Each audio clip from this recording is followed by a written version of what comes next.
Bismillahirrahmanirrahim. Welcome once again, dear student. In the last lecture, we have discussed about electrodes. By definition, electrode are metallic plates, wire or rod through which electron enter or leave from electrolyte in a cell. These electrode are basically two types. First one is anode and second one is cathode. What is anode? Anode is the electrode which is connected to the positive terminal of the battery, and anode get positive charge, and here electron are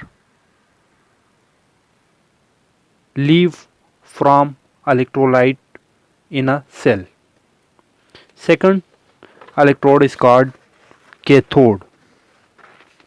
Cathode is negative metallic plate where cation deposit and gain electron from electrolytic cell. Dear student, we also discuss electrolytic cell. By definition, electrolytic cell is the cell in which electric current is used to produce oxidation and reduction reaction in electrolytes and bring change in electrolyte is called electrolytic cell. Its second definition is the device in which non-spontaneous chemical reaction is carried out by passing electric current is called electrolytic cell. We also discuss some of the working of electrolytic cell. We see that in the working of electrolytic cell that the negative charge species which are present in electrolytes move towards anode where they liberate electrons, and these electrons move from the outer circuit, and the positive charge species cation move toward cathode where they gain electron from the particular cathode. Hence the number of loss and gain electron must be equal. So this is some of the main points of previous lecture. Now student, in this lecture we further discuss this working of electrolytes and its chemical reaction. Now let's start. Dear student, मान ले मैंने इस electrolytic cell के अंदर 2 mole of sodium chloride को dissolve किए हुए. कितने मोल? 2 मोल. 2 मोल ऑफ NaCl को मैंने इस पानी के अंदर इलेक्ट्रोलाइटिक सेल में एज अ इलेक्ट्रोलाइट डिज़ोल्व किया हुआ है. अब 2 मोल पानी के अंदर डिज़ोल्व होंगे तो कितने सोडियम देंगे और कितने क्लोरीन देंगे? जाहिर है 2 mole of sodium ion plus 2 mole of chloride ion मिलेंगे. एक क्यू साथ में लिख लें कि ये पानी के अंदर आपको मिलेंगे. Clear? If we dissolve 2 mole of NaCl, it produces 2 mole of sodium as well as 2 mole of chloride ion in aqueous solution. We discuss that these chloride ion have excess of electron, and this chloride ion move towards anode where they lose electron, and these electrons move from the outer circuit and from battery and deposit here. Okay, मान ले यहाँ से एक chlorine ने एक electron loss किया, दूसरा chlorine आया, उसने क्या किया? दूसरा इलेक्ट्रॉन दे दिए. 2 इलेक्ट्रॉन यहाँ से आगे आ गए. क्लियर? एक क्लोरीन ने एक इलेक्ट्रॉन लॉस किया, इस क्लोरीन ने भी एक लॉस कर दिया. 2 मोल लिए ना, तो 2 मोल से 2 क्लोरीन होंगे, तो 2 क्लोरीन 2 इलेक्ट्रॉन लॉस करेंगे, और 2 क्लोरीन जब 2 इलेक्ट्रॉन लॉस करेंगे तो ये आपस में क्या हो जाएंगे? आयन नहीं बल्कि स्टेबल फॉर्म में आ जाएंगे.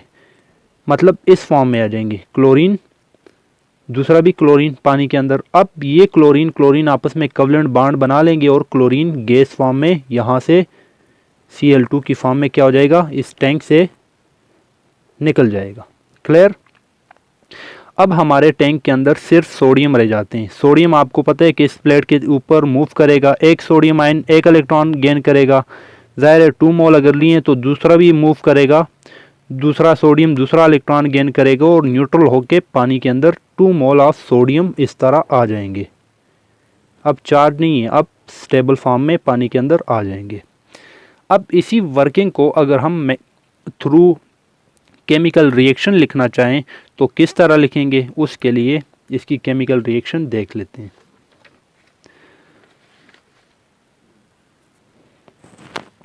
केमिकल रिएक्शन में स्टूडेंट अभी मैंने कहा कि 2 mole of sodium chloride when dissolve in water it produces 2 mole of sodium as 2 mole of chloride ion in aqueous solution. Okay, so student मैंने कहा था 2 प्लेट्स मेरे पास होती हैं, एक को एनोड एक को कैथोड।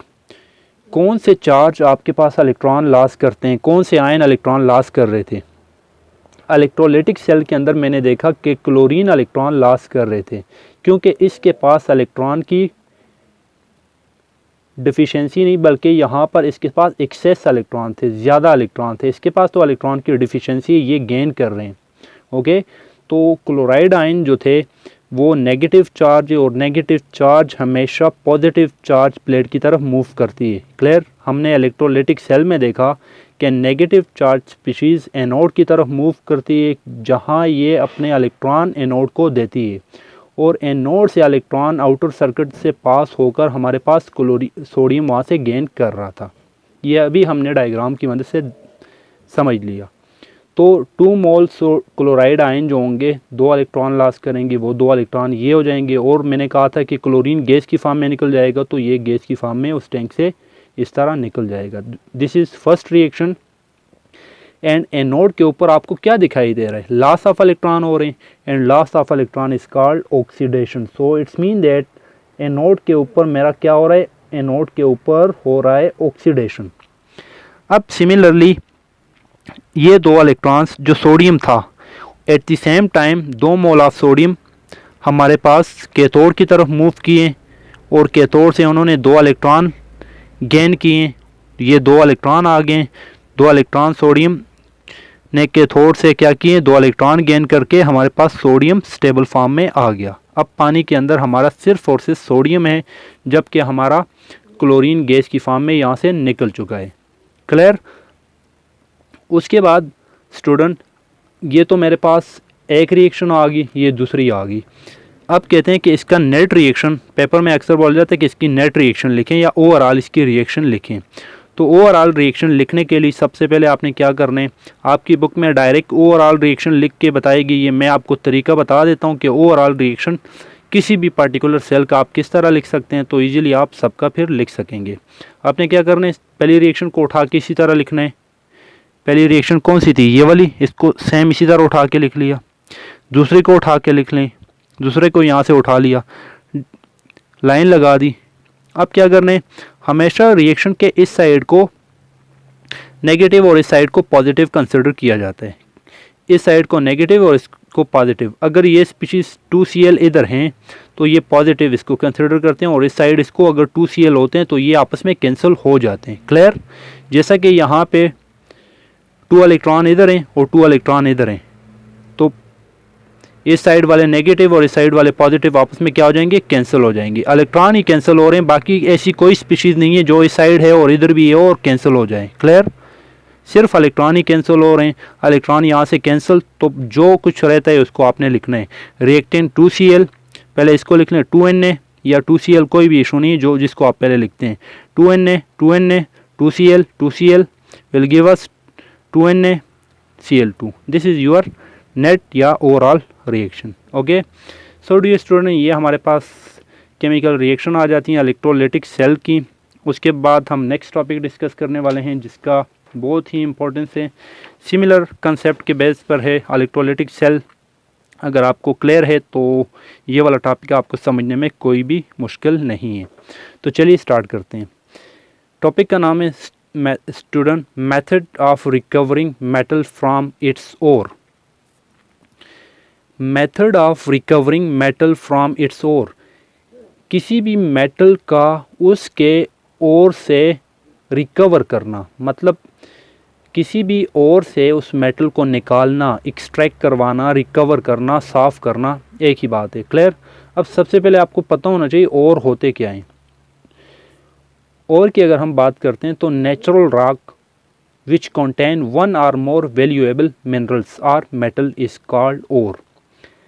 ऐसी चट्टान एट्सेट्रा जिसके अंदर हमारे पर्टिकुलर मिनरल्स हों या हमारे मेटल्स हों। फॉर एग्ज़ाम्पल हम ज़मीन से कुछ निकालते हैं, लेट्स सपोज आयरन की मेरे पास कुछ है या जिंक की या मेरे पास गोल्ड की, लेट्स सपोज कोई भी उसका पर्टिकुलर पार्ट है, इस पार्ट के अंदर मैं कहता हूँ कि मेरा पर्टिकुलर मेटल है, तो उस पर्टिकुलर होल पार्ट को, स्टोन को या उस रॉक को मैं बोलूँगा ओर। क्लियर। और हमारे पास ऐसा पार्ट होता है, ऐसा रॉक का वो पार्ट जिसके अंदर पर्टिकुलर मिनरल्स प्रेजेंट होगा। क्लियर। और हमेशा और extracted from earth through mining. और को कहाँ से निकालते हैं? माइनिंग के ज़रिए अर्थ से निकाला जाता है। क्लियर। ये था और क्या होता है। उसके बाद स्टूडेंट किस तरह हम किसी और से किसी मेटल को निकालते हैं, ये प्रोसेस भी इलेक्ट्रोकेमिस्ट्री के अंदर किया जाता है। क्लियर। अब इसके अलावा ये वाला प्रोसेस आप एक्चुअली 10th क्लास लेवल में इसको डिटेल से पढ़ लेंगे कि किस तरह एक और से पर्टिकुलर मेटल को निकाला जाता है। इसके अलावा यहाँ हम जिस टॉपिक की बात कर रहे हैं कि किसी भी मेटल को प्योरीफाई किस तरह करते हैं। लास्ट टाइम मैंने अगर इलेक्ट्रोकेमिस्ट्री की एप्लीकेशन पढ़ा रहा था, उस टाइम मैंने आपको बताया था कि हम इलेक्ट्रोकेमिस्ट्री की मदद से किसी भी चीज़ की प्योरीफिकेशन करते हैं, मेटल की प्योरीफिकेशन करते हैं, प्योरीफाई करवाते हैं। क्लियर। तो यहाँ हमारे टॉपिक का नाम है electrolytic purification of metal. Electrolytic method से किसी भी मेटल को प्योरीफाई करना। क्लियर। और टॉपिक हमारा मेन जो टॉपिक है उसका नाम है रिफाइनिंग ऑफ कॉपर, मतलब इलेक्ट्रोलिटिक रिफाइनिंग ऑफ कॉपर कह सकते हैं कि कॉपर को इलेक्ट्रोलिटिक मेथड से आप किस तरह रिफाइन करेंगे। क्लियर। तो मेन टॉपिक का नाम क्या है? रिफाइनिंग ऑफ कॉपर या electrolytic refining of copper. Paper में ऐसे भी आ सकते कि write a short note on electrolytic purification of metal या write a short note on electrolytic refining of copper. तो इन दोनों का मतलब सेम ही है यार। तो चलिए स्टार्ट करते हैं किस तरह हम कॉपर को रिफाइन करते हैं और क्यों करते हैं। स्टूडेंट, हम जो कॉपर ज़मीन से निकालते हैं और से जो हम कॉपर को निकालते हैं वो हमारे पास 100% पेयर नहीं होता, जिससे हम इलेक्ट्रिसिटी के पर्पस के लिए जो वायर्स वगैरह होती हैं वो नहीं बना सकते। इलेक्ट्रिसिटी पर्पस के लिए जो कॉपर रिक्वायर्ड होते हैं वो 99.99% आपके पास पेयर होना चाहिए। तो इस कॉपर को किस तरह प्योरीफाई करें, उसके लिए हम मेथड यूज़ करते हैं इलेक्ट्रोकेमिस्ट्री का। कौन सा method? Electrolytic refining of copper.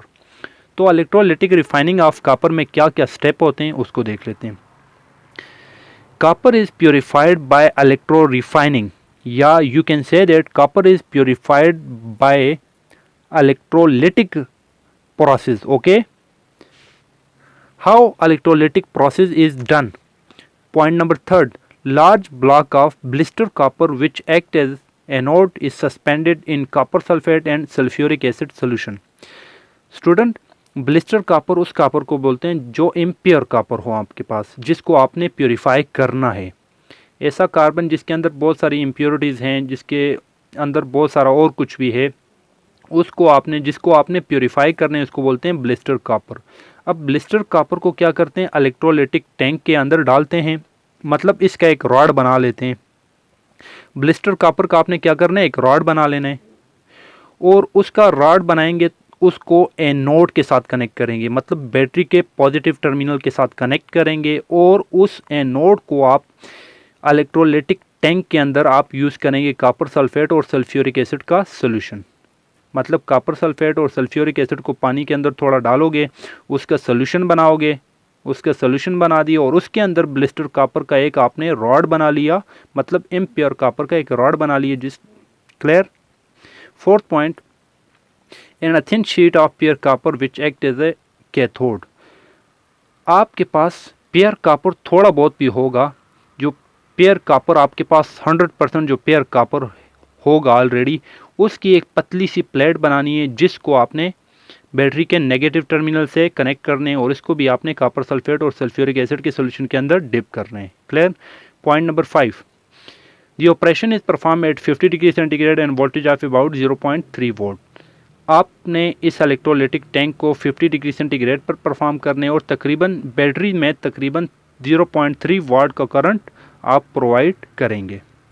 ये जो 5 पॉइंट हमने देखे, इसको डायग्राम की मदद से देख लेते हैं कि ये सेटअप किस तरह करने हैं, क्या क्या लेना है, इसको देख लेते हैं।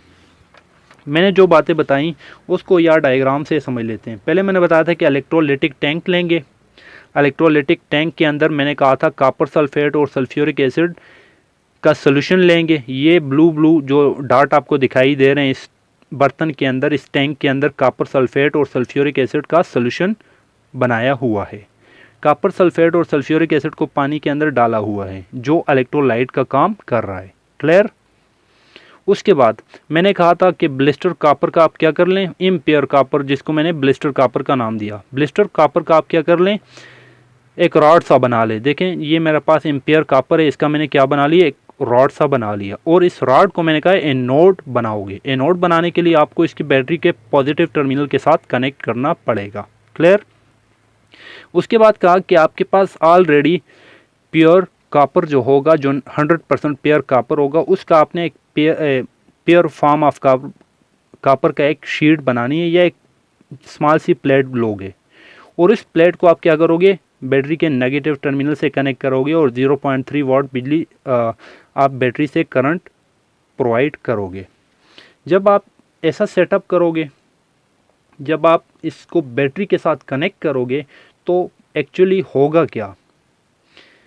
क्या कि ये जो एम्पेयर कॉपर है, जब आप इसको बिजली के साथ कनेक्ट करेंगे या बैटरी के साथ कनेक्ट करेंगे तो आपका केमिकल रिएक्शन स्टार्ट हो जाएगा और केमिकल रिएक्शन स्टार्ट होने से होगा क्या कि ये जो एम्पेयर कॉपर है ये पानी के अंदर या मतलब इस सोल्यूशन के अंदर आएगा। क्लियर। कॉपर 2 इलेक्ट्रॉन इसी प्लेट के ऊपर छोड़ेगा और Cu+2 की फॉर्म में पानी के अंदर आएगा या इन सोल्यूशन के अंदर नीचे आएगा। क्लियर। कॉपर क्या करेगा, दोनों इलेक्ट्रॉन इसी प्लेट को देगा और कॉपर Cu+2 की फॉर्म में इस सोल्यूशन के अंदर आएगा। क्लियर। अब ये 2 इलेक्ट्रॉन जो हैं ये आउटर सर्किट से मूव करते हुए इस प्लेट के ऊपर आएंगे। जब ये वाले इस प्लेट के ऊपर आएंगे तो ये कॉपर+2 जो पानी के अंदर आया था ये बाग के इस इलेक्ट्रॉनों को कैप्चर करेगा, यहाँ से कैप्चर करेगा और यहाँ पर ही इस प्लेट के ऊपर डिपॉजिट होना स्टार्ट हो जाएगा, मतलब यहाँ पर स्टोर होना स्टार्ट हो जाएगा। होगा क्या, ये तो मैंने एक कॉपर शो किए हुए, ये सारा का सारा एम्पेयर कॉपर जो है ये अपने इलेक्ट्रॉन इधर छोड़ेगा और ख़ुद पानी के अंदर इधर डिज़ॉल्व होगा। क्लियर। सारा का सारा इधर डिज़ॉल्व होगा और यहाँ से इस प्लेट के ऊपर डिपॉजिट होना स्टार्ट होगा। जैसे ही आप इसको कैरी आउट करते हैं इस रिएक्शन को, आपको कुछ टाइम के बाद क्या होगा कि ये सारी की सारी प्लेट ख़त्म हो जाएगी और ये वाली प्लेट का साइज़ क्या होगा, ये मोटा होता जाएगा, मतलब साइज़ में ज़्यादा होता जाएगा। इट्स मीन दैट ये वाला कॉपर जो है ये सारा पानी के अंदर आके दोबारा इधर स्टोर हो रहा है। क्लियर। अब इस ब्लिस्टर कॉपर जिसको मैंने इम्पेयर कॉपर का नाम दिया था, इसके अंदर लेट सपोज कुछ इम्प्योरिटीज़ हैं, इसके अंदर कुछ इम्प्योरिटीज़ भी थी, तो वो इम्प्योरिटीज़ नीचे यहाँ पानी के अंदर इधर तह में बैठ जाएंगी जिसको हम बोलेंगे एनोड मड। क्लियर। सारा का सारा पेयर कॉपर यहाँ पर स्टोर हो जाएगा।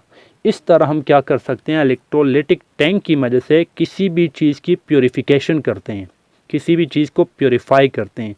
अब ये वाला कॉपर जो यहाँ पर सारा डिपॉजिट हो गया, this is now 99.9% pure copper. Okay, so by this process we can purify copper which is used for electrical purpose. Okay, now let's see these things with the help of chemical reaction. इन चीज़ों को, ये जो mechanism मैंने overall आपको बताया, इसको mechanism, इसको chemical reaction के थ्रू किस तरह लिखा जाता है, केमिकल रिएक्शन के थ्रू लिखना आपको आना चाहिए। This is very important. Okay, chemical reaction याद रखना है। केमिकल रिएक्शन में हमेशा आपने एनोड को पहले लिखना है। क्लियर? एनोड कौन सा? एम्पियर कॉपर का था। क्लियर? कॉपर सॉलिड फॉर्म में था। यस, कॉपर सॉलिड फॉर्म में था, मतलब एम्पियर कॉपर। ये वाली प्लेट एनोड यही थी ना, एनोड जिसके ऊपर पॉजिटिव चार्ज है। एनोड ब्लिस्टर कॉपर हो रहा क्या था कि एनोड +2 आयन की फॉर्म में आ रहा था पानी के अंदर। क्लियर? AQ के अंदर आ रहा था और 2 इलेक्ट्रॉन लॉस कर रहा था। क्लियर? 2 इलेक्ट्रॉन इसी प्लेट के ऊपर छोड़ रहा था और पानी के अंदर +2 की फॉर्म में आ रहा था। और यहाँ पे एक्चुअली क्या हो रहा है, कॉपर सॉलिड से कॉपर एक्वस में आ रहे हैं और 2 इलेक्ट्रॉन लॉस कर रहे हैं और loss of electron is called oxidation. Okay, now next step is cathode. Cathode में क्या हो रहा था कि जो इलेक्ट्रॉन्स यहाँ इसने लॉस किए थे वो आउटर सर्किट से मूव करते हुए कैथोड पे आएंगे और कैथोड से कॉपर +2 आयन दोबारा इस यहाँ से इसके ऊपर डिपॉजिट हो रहा था और अपने दोनों इलेक्ट्रॉन यहाँ से ले रहा था। तो क्या रहा था, यही 2 इलेक्ट्रॉन जो इसने कॉपर ने लॉस किए थे, दोबारा ये इलेक्ट्रॉन यही कॉपर इस प्लेट से मूव करता हुआ इस प्लेट की तरफ आएगा और यहाँ से 2 इलेक्ट्रॉन कैप्चर करेगा और कॉपर सॉलिड फॉर्म में आ जाएगा। यहाँ पे गेन ऑफ इलेक्ट्रॉन हो रहा है और gain of electron is called reduction. Okay, so this is the chemical reaction of electrolytic refining of copper. Dear student, by this process we can purify 99.99% pure copper, and this is one of the best method which are used in electrochemistry. Okay, dear student, I hope it is clear. Now come to the main points of today lecture. Point number 1, chemical reaction of electrolytic cell. We see that when we dissolve 2 mole of sodium chloride in aqueous solution, it split or ionize into 2 mole of sodium as well as 2 mole of chloride ion. First of all, in chemical reaction we should write anode. At anode, 2 mole of chloride ion lose its electron and become chlorine gas, which were released from electrolytic tank, and these 2 electrons were captured by sodium ion and become sodium pair form. Point number 2, method of recovering of metal from ore. By using electrolytic refining we can obtain different types of metal from its ore, like electrolytic refining of copper. We see that in electrolytic refining of copper we use copper, blister copper, which act as anode and suspended into aqueous solution of sulfuric acid and H2SO4, and a thin sheet of pure copper which act as cathode, and this operation is performed at 50 degrees centigrade and voltage of about 0.3 volt is provided. Working of electrolytic refining of copper. We see that electrons were lost by blister copper and convert into copper +2 ion, and these electrons move from anode towards cathode, where these electrons were captured by copper +2 ion and become copper solid form.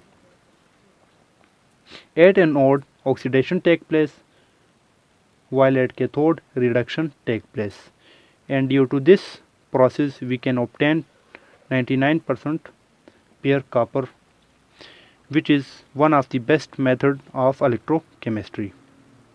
So dear student, this is the main points of today lecture. Now your homework is write down your whole lecture on your worksheet.